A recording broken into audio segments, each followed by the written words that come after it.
பிரம்மதேசம்னு ஒரு அழகான கிராமத்துல ஒரு அழகான குடும்பம் வாழ்ந்துட்டு இருந்தாங்க. அந்த வீட்டுல லீன்னு ஒரு சுட்டி பையன் இருந்தான். அவன் வீட்டுல இருக்க யார் சொல்றதையும் கேட்க மாட்டான்.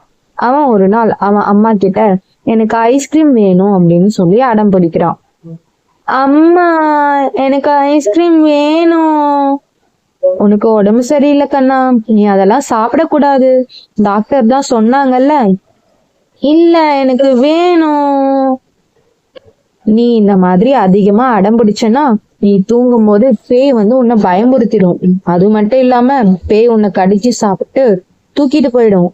போங்க, நீங்க வாங்கி தராம இருக்க ரொம்ப பொய் சொல்றீங்க. நான் இனிமே உங்ககிட்ட பேசவே மாட்டேன் அப்படின்னு சொல்லி அழுதுகிட்டே போய் படுத்து தூங்கிட்டான். நைட் அவன் கனவுல பேய் வருது. அவன் பேய் உண்மையாலே வருதுன்னு நினைச்சிட்டு இருக்கான். நீ எழுந்துரு, நான் தான் பேய் வந்திருக்கேன். இவன் அம்மா கிட்ட ஐஸ்கிரீம் கேட்டு அடம் பண்ணியாமே, இந்த மாதிரி அடம் பண்ற பசங்களெல்லாம் கடிச்சு சாப்பிடதான் நான் வந்திருக்கேன்.